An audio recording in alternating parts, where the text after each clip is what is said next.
ओम अज्ञानतिमिरान्धस्य ज्ञानाञ्जनशलाकया चक्षुरुन्मिलितं तस्मै श्रीगुरुवे नमः। श्रीचैतन्यमनोभीष्टं स्थापितं येन भूतले स्वयं रूपकदा मह्यं ददाति स्वपदान्तिकं। वन्देऽहं श्रीगुरुं श्रीयुतपदकमलं श्रीगुरून् वैष्णवाचं श्रीरूपं साग्रजातं सगण रघुनाथान्वितं तं सजीवं साद्वैतं सावधूतं परिजनसहितं कृष्णचैतन्यदेवं श्रीराधाकृष्णपादान् सागणद्भुता श्रीशाखान्विताश्च नित्यानंदम नमस्तुभ्यं प्रेमानंद प्रदायते कलवकल्मषस्य नाशाय ज्ञानविपतये नमः। नमो महावदन्याय कृष्ण प्रेम प्रदायते कृष्णाय कृष्ण चैतन्य नामिने गौरद्देश नमः। अनर्पित चरिचिरात करुणावतीर्णो कलव समर्पित पुण्य उज्ज्वल रस स्वभक्ति श्रियम हरिपुरट सुंदर भुजकदम्ब संगीतम सदा हृदय कंदरे स्मृत्वा सचिनंदरम संसार दुःख जलदोपतितस्य कामा क्रोधादीनि प्रमुखरे कवलीकृतस्य दुर्वासनानि घटितस्य निराश्रयस्य चैतन्य चंद्रमुदेहि पदावलंबम् चैतन्य चंद्रमौलि हृदय कुमुदं विकास्य हृदयं विदेहि निज चिंतनं मृंगरंगे किंचापराधतिमिरनिविड्डुविदूयं पादामृतं सदा पायत दुर्गतं माम् आजानुलंबित भुजो कनकावदातो संकीर्तनेकपितरो कमलायताक्षो विश्वम्भरो धर्मपालो वंदे जगत्प्रिय करु करुणावतारो नमस्त्रय काल सत्याय जगन्नाथाय सुताय च सवृत्याय सपुत्राय सकलत्राय ते नमः। औतिन्नो साकरुण्यो परिचिन्नो सतीश्वर श्रीकृष्ण चैतन्य नित्यानंदो द्वय भ्रातरं भजे स जयत विशुद्ध विक्रमं कनकाभ्यं कमलायतक्षणं वर्जाननं विलंबितं खड्गुज बहुधा भक्ति रसाविनर्तकं। जयति जयतु देव कृष्ण चैतन्य चंद्रो जयति जयतु कीर्तितस्य नित्या पवित्रं जयति जयतु भृतस्य विश्वेश्वमूर्ति जयति जयतु नृत्यत्व स्वरूप प्रियाणं पंचतत्वात्मकं कृष्णं भक्तरूप स्वरूपं भक्तावतारं भक्ताख्यं नमामि भक्तिशक्तिकं।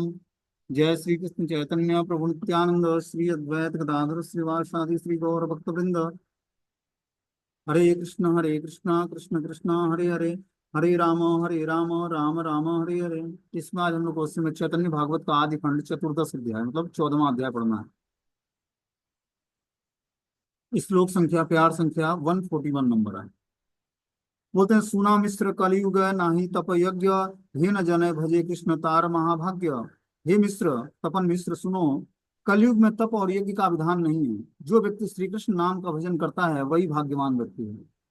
कलयुग में कोई तपस्या और यज्ञ काम नहीं करेगा, ठीक है ना। क्योंकि कलयुग के लोगों का जो है मंद सुमंद भाग्य है।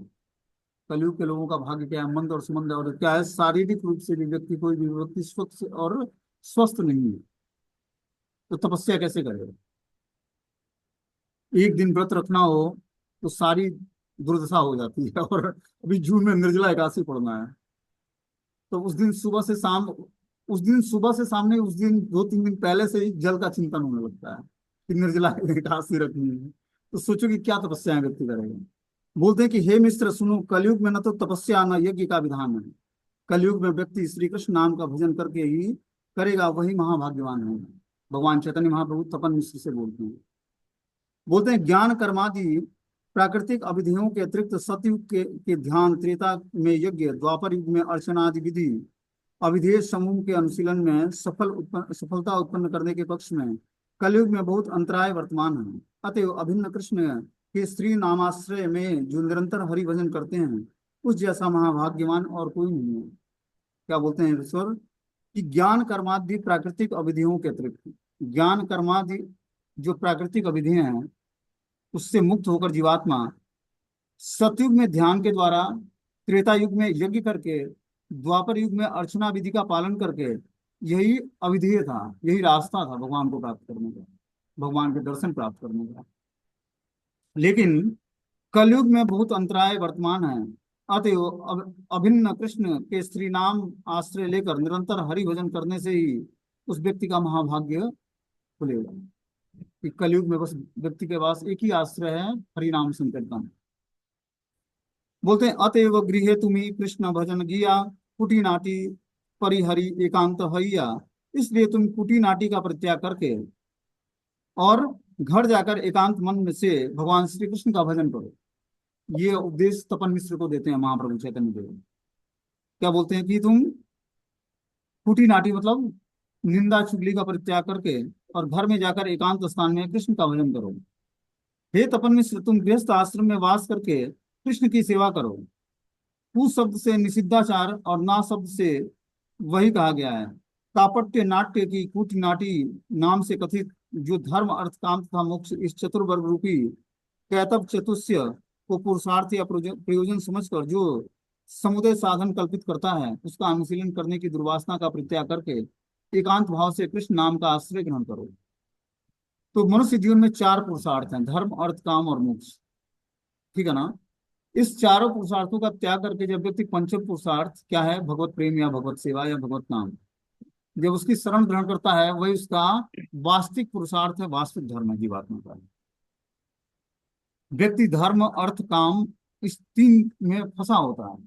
मोक्ष तो बहुत कम लोगों के बारे मोक्ष के बारे में सोचते हैं। चाहता है कि मैं जिस भी आश्रम में हूँ, मतलब जो है धर्म का अच्छे तरीके से पालन कर पाऊं, अर्थ हमारा अच्छे तरीके से आता रहे, और जो है धर्म अर्थ काम कामनाएं हमारी तृप्त होते रहें।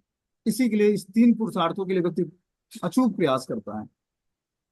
कुछ लोग जो है जो थोड़ा सा आगे बढ़ते हैं तो मोक्ष के लिए प्रयास करते हैं, मुक्ति के लिए, कि पाप कर्मों से मैं छूट जाऊं, कष्ट ना मिले मुझे। लेकिन भक्तों के लिए मुक्ति क्या है, भगवान की प्रेममयी सेवा को प्राप्त करना। भक्त क्या चाहता है कि मैं भगवान की प्रेममयी सेवा को प्राप्त कर लूं, न कि मुझे धर्म अर्थ काम और मोक्ष चाहिए। ये चार पुरुषार्थ कृष्ण भक्ति से उसी तरह रेगुलेट हो जाता है व्यक्ति का। उसकी कामनाएं शुद्ध होते ही, उसकी अर्थ शुद्ध होते ही, उसके धर्म शुद्ध होते ही उसका जो है मोक्ष का मार्ग खुल जाएगा, पाप कर्मों से निवृत्त हो जाएगा। तो ये भक्तों के लिए बहुत ही, चारों जो पुरुषार्थ है बहुत ही छोटी चीज है। भक्त क्या चाहिए, भगवान को, भगवान का प्रेम चाहिए, भगवान की प्रेममयी सेवा चाहिए। इसके लिए भक्त लोग प्रयास करते हैं। बोलते हैं कि जो है अन्याभिलाषी कर्मी योगी और ज्ञानी आदि कोई भी कृष्ण प्रीति के लिए यत्न नहीं करता। वे अपनी अपनी तात्कालिक इंद्रियों की प्रीति के लिए व्यस्त रहते हैं। उसके द्वारा उनको किसी नित्य वास्तविक मंगल की प्राप्ति नहीं होती है। इन सब फल्गु वासनाओं के प्रबल रहने से कृष्ण नाम में रुचि उत्पन्न नहीं होती है। जब तक हमारी फल्गु वासनाएं, मतलब जो वासनाएं टिकाऊ नहीं है, जो कृष्ण भक्ति से विमुख करती हैं, फल्गु वासनाएं कहलाती हैं। बोलते हैं जो इस तरह की वासनाएं हैं, अन्य अभिलाषिता कर्मी ज्ञानियों और योगियों की जो अभिलाषाएं हैं, वो कृष्ण प्रीति को प्राप्त नहीं करते हैं, कृष्ण भक्ति को प्राप्त नहीं करते हैं। वो नित्य ही वास्तविक मंगल की प्राप्ति नहीं करते, बल्कि वो फल्गु वासनाओं में ही बने रहते हैं। जो वासनाएं भगवान से अलग करती हैं हमें, उसको फल्गु वासनाएं कहते हैं। जैसे एक फल्गु नदी है, कहाँ पर, गया में, उसमें जल नहीं होता है। वो नदी जैसा दिखता है लेकिन जल नहीं है उसमें। तो जो वैराग्य, वैराग्य जैसा तो दिखता है लेकिन वैराग्य है नहीं, तो उसको क्या बोलते हैं, फल्गु वैराग्य बोलते हैं। उसी तरह जो वासनाएं प्रबल होती हैं वो फल्गु वासनाएं होती हैं। वास्तविक वासनाएं क्या हैं, कृष्ण तत्व को जानने की वासना, ये वास्तविक वासना है। हमें भोग ही चाहिए ना, भोग करने की इच्छाएं हमारे अंदर, तो सब कुछ भगवान को समर्पित करके उसको भोग करें। अच्छा भोजन करने की वासना है अपने अंदर, तो भगवान को अच्छे तरीके से बनाकर भोग लगाएं और उसको प्रसाद रूप में स्वीकार करें। अच्छे कपड़े पहनने की वासनाएं हैं, तो जो भी वस्त्र ले आए पहले भगवान को धोकर और उनको ऑफरिंग करें, फिर उसको धारण करें प्रसाद के रूप में। तो हमारी वासनाएं धीरे धीरे पवित्र हो जाएंगी। क्योंकि इतनी जल्दी इन वासनाओं से व्यक्ति को छुटकारा नहीं मिलता है। हर व्यक्ति चाहता है अच्छा, मैं देखने में अच्छा हूँ, अच्छा खाऊं, अच्छा पहनूं, अच्छे तरीके से रहने का हमारा लिविंग स्टैंडर्ड होना चाहिए। तो उन वासनाओं से हम ऊपर कैसे उठेंगे, जब हमारी कॉन्सियसनेस भगवान में लगेगी, जब हमारी चेतना भगवान में लगेगी, तब जाकर हम उस वासनाओं से, ये वासनाएं हमें बुढ़ापे तक पीछा नहीं छोड़ती। जो भोग की वासनाएं हैं, ये व्यक्ति बूढ़ा हो जाएगा, अब अंतिम अवस्था है, उसके बाद भी परिवार से, धन से, वस्तुओं से ऐसी आसक्ति बढ़ती जाती है उसकी, जैसे लगता है कि इन वस्तुओं के साथ वो रह ही नहीं पाएगा उनके बिना। जीवन छूट जाए लेकिन वस्तु न छूटने पाए, घर न छूटने पाए, बैंक बैलेंस न छूटने पाए, परिवार के सदस्य न छूटे, ऐसी आसक्ति और प्रगाढ़ होती जाती है जैसे जैसे बुढ़ापा करीब आता है। इसीलिए यंग अवस्था में ही हमें भगवान का भजन करके इन वासनाओं से मुक्ति प्राप्त करनी है। नहीं तो ये वासनाएं व्यक्ति को अंतिम समय तक दौड़ाती रहेंगी, उसकी चेतना को उच्च स्थान से घसीट कर फिर से वही जन्म मृत्यु के चक्र में बार बार घसीटते रहेंगे। इसीलिए ऐसी वासनाओं से मैं छुटकारा प्राप्त करते हैं। ये तभी होगा जब हमारी कृष्ण राम नाम में रुचि उदय हो जाएगी। जब भगवान के नाम में रुचि उत्पन्न होगी, तभी जाकर हम इस फल्गु वासनाओं से छुटकारा प्राप्त करेंगे। बोलते हैं साध्य साधन तत्व एक इच्छु सकल, हरि नाम संकीर्तन मिले वे सकल, जो कुछ भी साध्य साधन तत्व है वह सब तुम्हें श्री हरि नाम संकीर्तन करने से ही प्राप्त होगा। साध्य और साधन, साध्य वस्तु क्या है, भगवान है, और साधन क्या है, हरि नाम। साध्य और साधन, साध्य क्या है, वस्तु भगवान है, भगवान को प्राप्त करना, ये साध्य वस्तु है। और साधन क्या है, हरि भजन, हरि कीर्तन, हरि नाम का श्रवण, ये क्या है, साधन वस्तु है। तो जब हम साध्य वस्तु को प्राप्त करने के लिए साधन का उपयोग करते हैं, जैसे मान लो कि कोई आपको सामान खरीदना है, तो साधन उसका क्या है, आपके पास पैसे होंगे तो आप उस वस्तु को परचेज करके लाओगे। उसी तरह साध्य वस्तु भगवान है, उनको प्राप्त करने के लिए आपको क्या करना पड़ेगा, भक्ति के 9 मेथड को, श्रवणम कीर्तनम विष्णु स्मरणम पाद सेवनम अर्चनम वंदनम दास्यम साक्यम आत्मनिवेदनम, इस 9 मेथड से भगवान की भक्ति होती है, जिसमें श्रवण और कीर्तन बहुत इंपॉर्टेंट है कलयुग के जीवन के लिए। तो जब वो श्रवण और कीर्तन करता है तो धीरे धीरे जो है भगवान को जानने लगता है तत्व से, और इस तरह से जो है अपने को शुद्ध कर लेता है। बोलते हैं कृष्ण प्रेम ही साध्य और कृष्ण नाम संकीर्तन ही साधन है। कृष्ण नाम संकीर्तन का अल्टीमेटली गोल क्या है, कृष्ण प्रेम को प्राप्त करना। इसके संपर्क से जितने प्रकार के प्रश्नों का उदय हो सकता है उन सभी की वह मीमांसा एकमात्र कृष्ण नाम में ही पाई जाती है। अन्याभिलाषी कर्मी और ज्ञानी आदि जनों की सब प्रकार की तुच्छ वासनाओं की प्रयोजनीयता एकमात्र कृष्ण नामाश्रित व्यक्ति को ही कृष्ण नाम संकीर्तन के प्रभाव से उपलब्ध होती है। क्या बोलते हैं कि जो है अन्य अभिलाषाओं से शून्य होना, ज्ञान कर्मों से मुक्त होना, ये तुच्छ वासनाएं अप्रयोजनीय हैं, इसका कोई प्रयोजन नहीं है। ये तभी हमें अप्रयोजनीय लगेंगी जब हम कृष्ण नाम का आश्रय ग्रहण करेंगे, संकीर्तन का आश्रय ग्रहण करेंगे। बोलते हैं हरे नाम हरे नाम एव केवलम, कलौ नास्ति व नास्ति व नास्ति व गतिरन्यथा। कलयुग में केवल हरि नाम हरि नाम हरि नाम ही सार है, इसके अतिरिक्त अन्य किसी उपाय में से गति नहीं है, गति नहीं है, गति नहीं है। 3 बार बोलते हैं कि कलयुग में हरि नाम हरि नाम हरि नाम ही सार है, और इसके बिना कोई अन्य गति नहीं है, अन्य गति नहीं है, अन्य गति नहीं है। तो मात्र इस कलयुग के प्रभाव से बचना है हमें, तो हमें क्या करना पड़ेगा, नाम का आश्रय ग्रहण करना पड़ेगा। 24 घंटे अखंड नाम संकीर्तन करना पड़ेगा।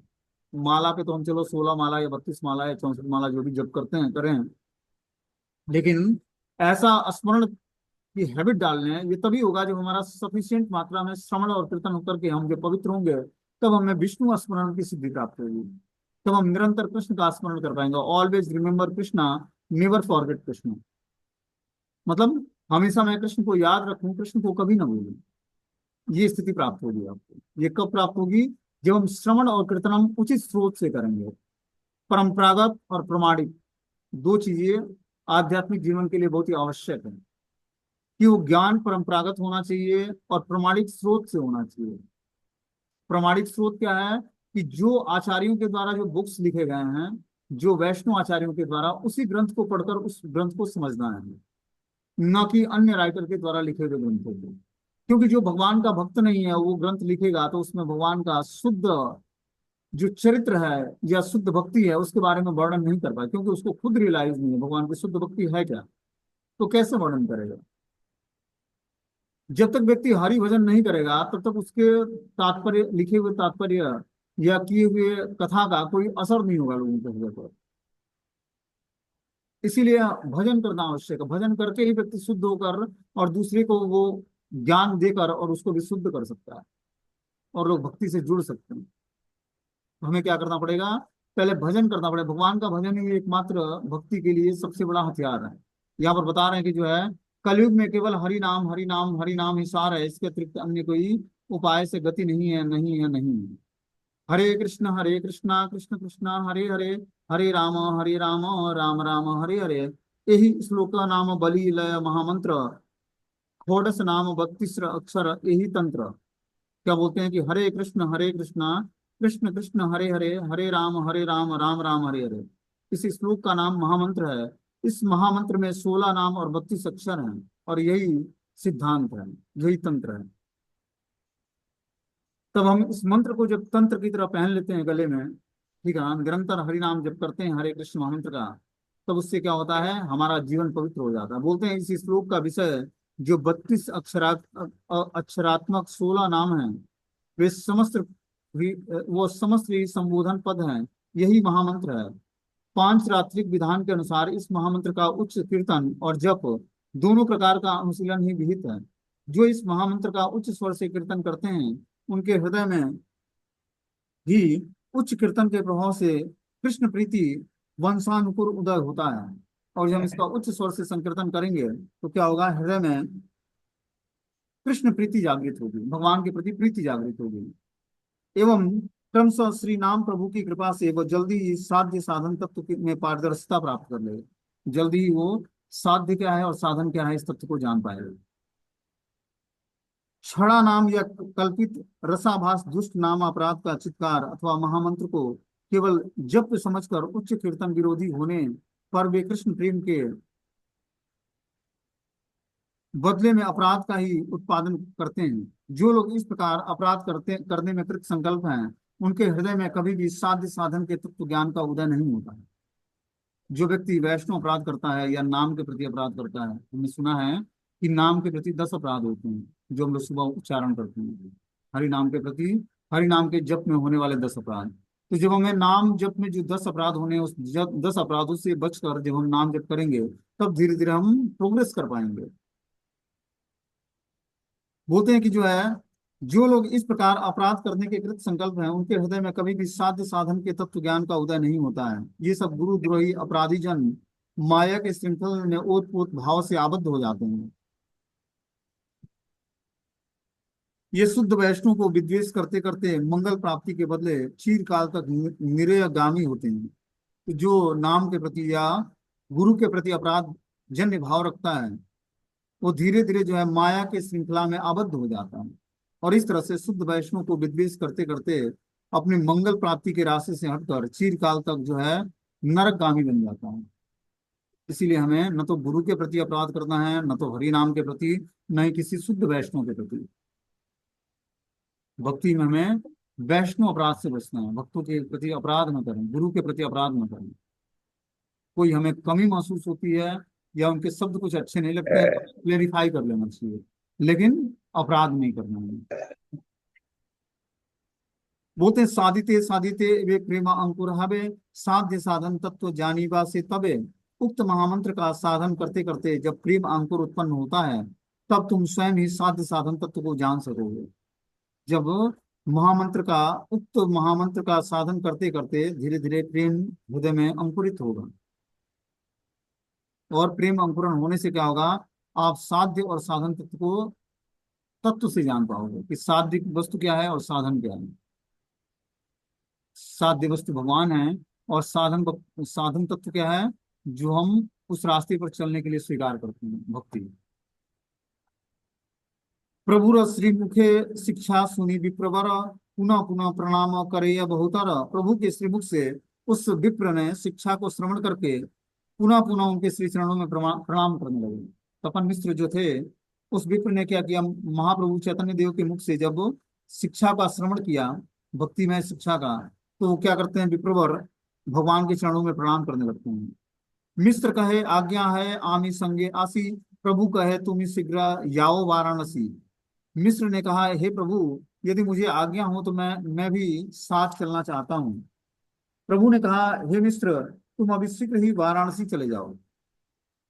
तपन मिश्र द्वारा प्रभु के संग श्री मायापुर में जाने की इच्छा प्रकट करने पर प्रभु ने उनको तत्व विरोधी पूर्ण वाराणसी धाम में जाने के आदेश दिया। तत्व विरोधी पूर्ण माया, वाराणसी क्या है, मायावादियों का क्षेत्र है, वो तत्व विरोधी पूर्ण है। मतलब जो वैष्णव सिद्धांत है उसका सभी खंडन करने वाले लोग हैं, उनके बीच में महाप्रभु ने तपन मिश्र को भेजा, जबकि उनकी इच्छा मायापुर जाने की थी भगवान चैतन्य महाप्रभु के साथ। बोलते हैं वाराणसी में ज्ञान कांड आश्रित भगवत नाम कीर्तन विरोधी बहुसंख्यक मायावादियों का वास है। जो वाराणसी क्षेत्र है आज भी वहां पर ज्ञान कांड, मतलब जो कर्म कांड है, ज्ञान कांड है, उनका सभी ने आश्रय ले रखा है। भगवत नाम कीर्तन विरोधी हैं सभी लोग, उनको भगवत नाम कीर्तन जो है उचित नहीं लगता है और सभी जो है मायावाद के सिद्धांत को फॉलो करते हैं। नित्य साधन और साध्य तत्व का श्रवण करने के लिए जिज्ञासा करने पर उनको उसी प्रश्न जिज्ञासा के फलस्वरूप प्रभु ने श्री मुख निश्रित साध्य साधन तत्व विषय सुसिद्धांत मीमांसा वाणी से के श्रवण प्रभाव से मुमुक्षगण की मुमुक्षता से परित्राण और निष्कपट भगवत भजन में सुयोग्य प्राप्त होना, इसको जानकर ही अपने भक्त तपन मिश्र को काशीवास के निमित्त प्रभु ने इस प्रकार आज्ञा प्रदान की थी कि महाप्रभु चैतन्य देव ने उनको वाराणसी भेजने का मुख्य प्रयोजन ये था कि जाकर वो भगवत भजन में वहां पर लगे और क्या करें, सारे जो मुमुक्ष मतलब जो मुक्ति के कामी लोग हैं उनका परित्राण करें और उसको निकट भाव से, निष्कपट भाव से भगवत भजन में के सुयोग्य बनाएं, मतलब वो भगवत भजन उनसे कराएं और उनको धीरे धीरे जो है मुक्ति के मार्ग से ऊपर उठाएं, कि जो चार पुरुषार्थ है उस मार्ग से ऊपर उठकर और वो भगवत भजन में लग जाएं। इसके लिए तपन मिश्र को महाप्रभु ने वाराणसी भेजा। तथाई अमारा संगे हई वे मिलन, कहीं मुँह सकल तत्व साध्य साधन, वहां तुम्हारे मेरे साथ मिलन होगा, फिर मैं तुम्हें समस्त साध्य साधन तत्व बताऊंगा। महाप्रभु ने बोला कि अभी आप वाराणसी जाइए, कुछ दिनों बाद वहां हमारा आपसे मिलन होगा, फिर मैं आपको साधन और साध्य तत्व के बारे में विस्तृत वर्णन करूंगा। एत बलि प्रभु तारा दिला आलिंगन, प्रेम पुलकित अंग हईला ब्राह्मण। इतना कहकर प्रभु ने तपन मिश्र को आलिंगनबद्ध कर लिया, जिससे उनके समस्त अंग प्रेम से पुलकित हो गए। महाप्रभु ने क्या किया, चैतन्य देव ने उस तपन मिश्र का आलिंगन कर लिया। जैसे ही महाप्रभु आलिंगन किए वैसे ही उनके अंग प्रत्यंग में प्रेम पुलकित होने लगा, उनको कृष्ण प्रेम से सराबोर कर दिया महाप्रभु ने। पाइला बैकुंठ नायकीरा आलिंगन, परमानंद सुख पाइला ब्राह्मण तखन। श्री बैकुंठनाथ गौरांग महाप्रभु का आलिंगन पाकर तपन मिश्र तत्क्षण ही परमानंद सुख में निमग्न होने लगे। तो क्या हुआ, महाप्रभु चैतन्य देव का आलिंगन पाकर तपन मिश्र क्या होते हैं, परम आनंद में के सुख में डूब जाते हैं। विदाय समय प्रभु चरणे धरिया, सुस्वप्न वृतांत कहे गोपनीय बसिया। प्रभु से विदा लेते समय एकांत में तपन मिश्र ने प्रभु के चरणों में पड़कर उनसे अपने सुस्वप्न का वृतांत सुनाया। सुनी प्रभु कहे सत्य ए हय उचित, आर कार्य ना कहिबा ए सब चरित। प्रभु ने उसे सुनकर कहा कि तुमने जो स्वप्न देखा है वह सत्य है और उचित है, किंतु ये सब चरित्र किसी और के सामने प्रकाशित मत करना। पुनः निषेध ढीला प्रभु सयत्न करिया, हासिया उठिला सुबह क्षण लग्न पाइया। फिर एक बार प्रभु ने यत्न पूर्वक तपन मिश्र को स्वप्न की बात प्रकट करने के लिए निषेध किया और फिर शुभ लग्न में जाकर वे वहां से हंसते हुए चले गए। तो महाप्रभु ने तपन मिश्र को जो है आदेश दिया था उनको स्वप्न मत लगा। वो स्वप्न की बात माया महाप्रभु से बताते हैं, बोलते हैं इस स्वप्न का किसी के सामने उद्घाटित मत करना इस स्वप्न को। फिर एक बार महाप्रभु यत्न पूर्वक तपन मिश्र को स्वप्न की बातें प्रकट करने के लिए निषेध करते हैं कि इस स्वप्न की बातों को तुम किसी के सामने निषेध मत, मतलब बताना मत किसी को। और फिर वहां से महाप्रभु चैतन्य देव हंसते हुए चले जाते हैं। बोलते हैं तपन मिश्र के साथ कथोपकथन के बाद प्रभु की पूर्व वंग से नवद्वीप की ओर यात्रा का शुभ मुहूर्त उपस्थित हुआ।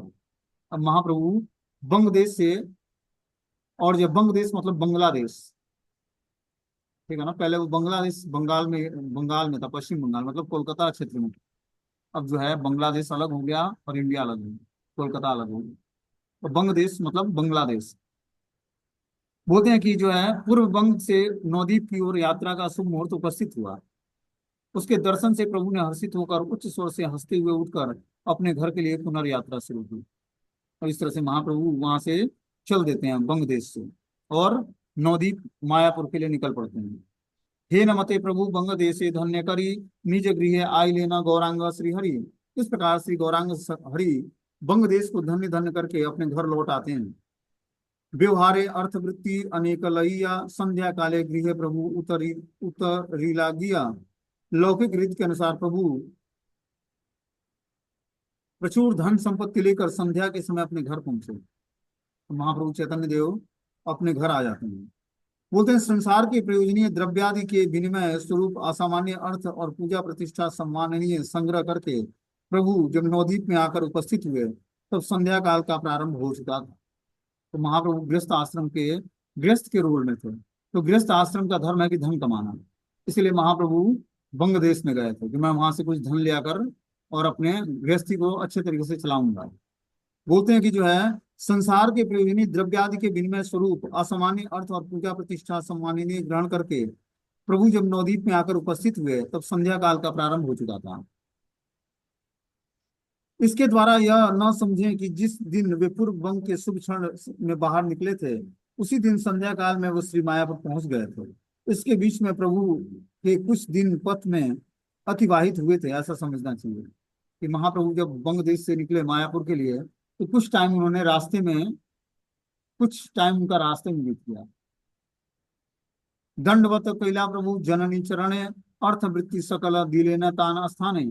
प्रभु ने सची माता के चरणों में दंडवत प्रणाम किया और सब धन संपत्ति उनको दे दिया। धन संपत्ति में क्या था? सुवर्ण, रजत, जलपात्र, दिव्यासन, सुरंग, कंबल, बहु प्रकार के वसन इत्यादि सब कुछ जो है, जो ले आए थे वहां से, वो सब क्या करते हैं? सची माता को प्रदान करते हैं। से क्षणे प्रभु शिष्य गणेर सहित चली लेना शीघ्र गंगा भंजन करीते। उसी समय प्रभु शिष्यों को साथ लेकर गंगा स्नान करने के लिए चल पड़े। से क्षणे गैला आई करीते रंधन अंतरे दुखिता लैया सर्व परिजन। सची माता समस्त पारिवारिक जनों के साथ मन में अति दुखी थी, किंतु तब भी वे उसी समय रसोई बनाने के लिए चल पड़ी। माता सची देवी जो है दुखी थी। इसलिए दुखी थी, उनकी पुत्र वधु ने शरीर त्याग दिया था, इसके वियोग में, चैतन्य देव के वियोग में, निमाय पंडित के वियोग में, इसलिए दुखी थी। अब क्या करती है? मन में दुख थी, दुखी थी, लेकिन वो उस समय रसोई बनाने के लिए चल पड़ती हैं। शिक्षा गुरु प्रभु सर्व गणेर सहित गंगा रे हैला दंडवत बहुमते। शिक्षा गुरु प्रभु ने सभी शिष्यों के साथ गंगा को दंडवत प्रणाम किया।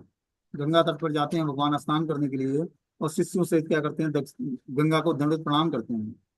पद क्षणे जानवी तीरे करीला जल खेला, स्नान करिए गंगा देखी गृहते आईला। कुछ समय तक प्रभु ने गंगा में जल केली किए, और इस प्रकार गंगा स्नान करके गंगा दर्शन कर प्रभु घर लौट आते हैं। तबे प्रभु यथोचित नित्य कर्म करी भोजने बसीला गिया गौरांग श्री हरि। तब घर आकर श्री गौर हरि ने यथोचित नित्य कर्म किया और फिर भोजन करने के लिए बैठ गया।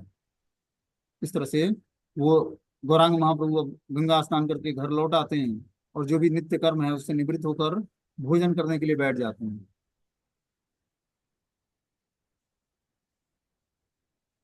बोलते हैं यथोचित नित्य कर्म साधारणतः कर्म कांड परायण जिसको नित्य कर्म कहते हैं, उसके द्वारा जागतिक और परलौकिक फल प्राप्त होता है, किंतु जीव के चित्त में कर्म कांड के प्रति अनित्य बोध उदय कराने के निमित्त प्रभु ने प्रचार लीला में जो युक्ति सिद्ध विधान किया है, वही यथोचित नित्य कर्म है। कि कर्म कांड के अनुसार बहुत सारे नित्य कर्म होते हैं, लेकिन जो भगवान ने निमित्त लीला मतलब प्रसार लीला में जो युक्त सिद्ध किया है, वही यथोचित भक्तों के लिए है। बोलते संतोषे बैकुंठनाथ भोजन करिया विष्णु गृह द्वारे प्रभु बसीला आसिया। श्री बैकुंठनाथ प्रभु भोजन करके संतुष्ट हुए और विष्णु मंदिर के द्वार पर आकर बैठ गए। महाप्रभु चैतन्य देव भोजन करके संतुष्ट हो जाते हैं, और क्या होता है फिर? विष्णु मंदिर उनके घर में जो था, उस विष्णु मंदिर के द्वार पर आकर बैठ जाते हैं। तबे आप्त वर्ग आई लेना संभाषिते सबे बेड़िया बसी लेना चार भीते। बंधु बांधव, तब वहां प्रभु के सब बंधु बांधव उनसे संभाषण करने के लिए चारों ओर बैठ गए। महाप्रभु को घेर कर चारों ओर उनके बंधु बांधव बैठ जाते हैं। सवार सहित प्रभु हास्य कथा रंगे कही लेना एमत आछीला बड़े रंगे। इसके साथ प्रभु हास परिहास कथा वार्ता करने लगे, और पूर्व वंग में जो जो बातें देखी वे सब कहने लगे। बंग देसी वाक्य अनुकरण करिया बंगलेर कदर्थे न हासिया हासिया। प्रभु बंग देश के वाक्यों का अनुकरण करके हंसते हंसते वहां के लोगों का उपहास करने लगे। बंग देश वाक्यानुकरण पूर्व वंग के पल्ली ग्राम समूह में चलित और कथित शब्दों की एवं भाषा की अनुकृति उस समय अनुकरण और गौड़ देशवासियों के हास्यास्पद एवं शब्द और भाषा राजधानी नागरिकों की नहीं थी। इसलिए पूर्व वंग में कथित और चलित शब्दों में यह भाषा में दोषारोपण करने का ही उनका उद्देश्य था, कि वहाँ जो बंग देश की भाषा थी वो जो है शब्द और भाषा राजधानी के अनुसार नहीं थी, कुछ अलग ही भाषा थी। तो इसलिए महाप्रभु ने उस भाषा को उसमें दोषारोपण करने का उद्देश्य से उन्होंने उसको बताया अपने आस पड़ोस के लोगों को। बोलते हैं दुख रस हई बेक जानी आप गण लक्ष्मी र विजय की ना करे कथन। आनंद में करुण रस का उदय हुआ, यह सोचकर किसी भी बंधु बांधव ने लक्ष्मी प्रिया देवी के अंतर ध्यान की बात नहीं कही। कि आनंद में क्या होगा, करुण रस व्याप्त हो जाएगा। जो आनंद बना रहे हैं निमाई पंडित, अभी आए हैं कहाँ से, बंग देश से, पद्मावती नदी के किनारे से, तो आनंदित हैं। तो उस आनंद में खलर न मचे, इसके लिए वन बांधवों ने लक्ष्मी प्रिया देवी के अंतर्ध्यान की बात महाप्रभु चैतन्य देव को नहीं बताई। कत क्षण थाकिला सकल आप्तगण, विदाय हईला गेला यार ए भुवन। कुछ क्षण वहां बैठकर समस्त बंधु बांधव प्रभु से विदा लेकर अपने अपने घर चले गए। महाप्रभु को कुछ देर तक उनके साथ बैठे रहे सब बंधु बांधव जो थे आस पड़ोस के, और फिर प्रभु से विदा लेकर अपने अपने घर चले जाते हैं। बसिया करे ना प्रभु तांबूल चमरण, नाना हास्य परिहासा करे न कथन। प्रभु बैठकर तांबूल चर्वण करते हुए नाना भांति हास्य प्रयास कर रहे थे। तो महाप्रभु पान खाते हुए नाना प्रकार के हास्य प्रयास कर रहे थे। सची देवी अंतरे दुखिता हैया घरे, काछे ना आई सेना पुत्रेर गोचरे। सची देवी दुखित होकर घर के भीतर ही बैठी थी, अपने पुत्र के सामने नहीं आई। अब सची माता को तो दुख था कि पुत्र वधु ने शरीर त्याग दिया, इस कारण से वो दुखी होकर घर में बैठी थी और पुत्र के सामने नहीं आ रही थी। आपनी चलीला प्रभु जननी सम्मुखे, दुखित बदना प्रभु जननी र देखे। प्रभु स्वयं ही उठकर अपनी माता के पास चले गए और देखा कि माता मुख दुख से मलिन है। क्या देखते हैं कि सची माता का जो मुख है वो दुख से मलिन हो गया है। जननी र बोले प्रभु मधुर वचन, दुखिता तुम्हारे माता देखी की कारण। प्रभु ने माता से मधुर वचनों में कहा, हे माता, मैं आपको दुखी देख रहा हूँ, इसका क्या कारण है। कुशले आईनु आमी दूर देश हेते, कोथा तुम्ही मंगल करीबा भाल मते। दूर देश से मैं कुशल पूर्वक घर लौट आया हूँ, कहाँ आपको मंगल विधान करना था, किंतु आपको तो मैं उदासीन देखता हूँ। कि मैं दूर देश से घर आया हूँ तो आपको क्या करना था, मंगल विधान करना था, मांगलिक कार्य करने थे, लेकिन देख रहा हूँ कि आप उदासीन हैं, इसका क्या कारण है। आर तुम्हार देखी अति दुखित वदन, सत्य कह देखी माता इहारा कारण। मैं आपको अति दुखी देख रहा हूँ हे माता, आप सत्य कहें, इसका क्या कारण है। सुनिया पुत्रेर वाक्य आई अधोमुखे, कांदे मात्र उत्तर ना करे किछु दुखे। पुत्र के वचनों को सुनकर माता अपने मुख से को नीचा करके रोने लगी, दुख के कारण मुख से कुछ बोल नहीं पा रही थी। प्रभु बोले, माता अमी जानिनु सकल, तुम्हारा बधूर किछु बुझी अमंगल। प्रभु ने कहा, माता, मैंने सब जान लिया है, तुम्हारी बधू का अवश्य कुछ अमंगल हुआ है। तबे सबे कही लेना सुनह पंडित, तुम्हारा ब्राह्मणी गंगा पाइला निश्चित। तब वहां उपस्थित सब लोगों ने कहा, सुनो पंडित, आपकी ब्राह्मणी को गंगा प्राप्ति हो गई है, मतलब उन्होंने शरीर त्याग दिया है। पत्नीर विजय सुनी गौरांग श्रीहरि, क्षण कर रहिला प्रभु हेट माथा करी। प्रिया विरह दुख करी करिया स्वीकार, तुष्णि हई लही रही लेना सर्व वेद सारा। पत्नी के अंतर्ध्यान की बात सुनकर श्री गौरांग हरि कुछ देर तो मस्तक झुकाए रहे, फिर प्रिया के विरह दुख में को स्वीकार करके सर्व वेद सार प्रभु मौन हो गए। इस तरह से महाप्रभु चैतन्य देव को लक्ष्मी प्रिया माता के अंतर्ध्यान होने की बात सुनकर क्या करते हैं, मस्तक झुका लेते हैं और फिर विरह दुख में मौन हो जाते हैं। लोकानुकरण दुख क्षणे का करिया, कहिते लागिया निजे धीर चित्त हैया। लोकानुकरण करते हुए प्रभु ने कुछ समय तक दुख प्रकट किया, फिर चित्त में धैर्य धारण करके वे कहने लगे। जिस प्रकार साधारण प्राकृतिक लोग पत्नी के वियोग में दुखित होते हैं, कुछ परिणाम में उसी प्रकार दुख का विडंबन अर्थात अनुकरण अभिनय करके प्रभु ने धैर्य धारण लीला प्रदर्शित की। प्रभु एक साधारण मनुष्य की लीला में थे, तो जिस तरह एक साधारण व्यक्ति जो है पत्नी के वियोग में दुख प्रदर्शित करता है, देखते हैं भगवान राम को, कि राम जब सीता जी भगवान राम से छूट जाती है, मतलब वियोग हो जाता है, तो भगवान श्री राम जो है पेड़ पौधों से पूछते हैं कि क्या आप हमारी सीता को देखा है आपने।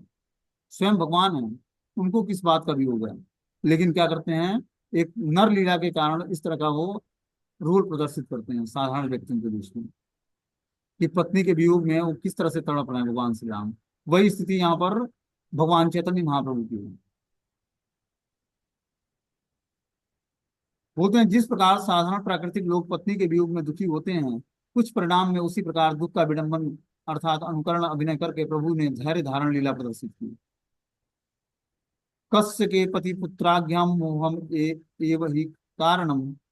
भृंगु की सहायता और दैत्यों के सहयोग से दैत्यराज बलि द्वारा देवराज इंद्र को पदच्युत करके देवताओं के ऐश्वर्य यश श्री और राज्य पर बलपूर्वक अधिकार करने पर देव माता अदिति ने शोकातुर होकर परिताप करते करते प्रिय पति महर्षि कश्यप से अपने पुत्रों को उनकी पुनः प्राप्ति की प्रार्थना और उसका उपाय पूछने पर कश्यप विस्मय सहित कह रहे हैं, बोल रहे हैं यहाँ पर कि भृंगु की सहायता से दैत्यों के सहयोग से दैत्यराज बलि ने क्या किया, इंद्र को स्वर्ग के से पदच्युत कर दिया और उनका श्री राज्य और सब कुछ जो है, यश सब कुछ जो है बलपूर्वक अपने अधिकार में कर लिया। ऐसा करने के बाद देव माता अदिति शोकातुर हो जाती है और अपने प्रिय पति महर्षि कश्यप से प्रार्थना करती है, क्या, किस चीज के लिए? पुत्र प्राप्ति के लिए, जो दैत्यों को हराकर और जो है देवताओं को फिर से उनके पूर्व गद्दी पर बैठा सके। इसका उपाय पूछने पर कश्यप विस्मित सहित कह रहे हैं, क्या बोलते हैं कि प्रभु बोले, माता दुख भाव के कारण है, भावितव्य ये अच्छे से खंडी वे के मन। प्रभु ने कहा, हे माता, आप दुख क्यों मान रही हो? जो भाग्य में लिखा था वो कैसे मिट सकता है? तो प्रभु ने बोला कि हे माता, तुम्हें दुखी होने का कारण नहीं है। जो भाग्य में लिखा है वो फल कोई मिटा नहीं सकता है।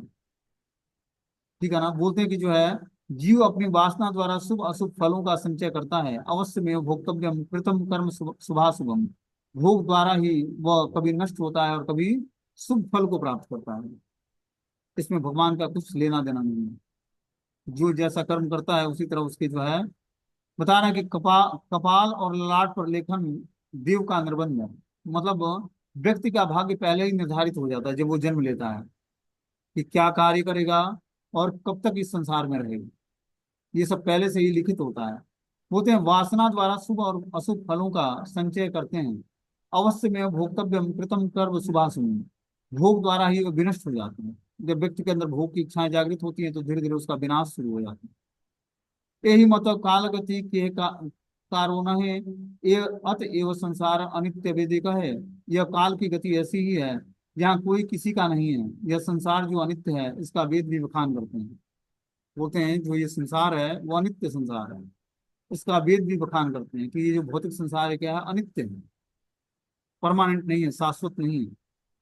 ईश्वर रे अधीन सकाल संसारा, संयोग वियोग के करिते पारे आर। ये सब संसार ईश्वर के अधीन है, कोई भी संयोग और वियोग करने करने कराने वाला नहीं है। ये सारा संसार जो है ईश्वर के अधीन है। यहाँ पर कोई भी कुछ संयोग या वियोग कराने वाला नहीं है। सब अपने भाग्य के अनुसार कुछ चीजों को प्राप्त करते हैं और कुछ चीजों से छुटकारा प्राप्त कर लेते हैं। ठीक है ना? इस तरह से भगवान चैतन्य महाप्रभु अपनी पत्नी के वियोग में दुखी माता को सची सची देवी को सांत्वना प्रदान करते हैं और खुद भी जो है उस परिस्थिति में धैर्य पूर्वक रहना शुरू करते हैं। ठीक है ना? आगे के लिए लाइन हम लोग कल सुनेंगे। हरे कृष्ण। कोई क्वेश्चन है तो अभी एक आदमी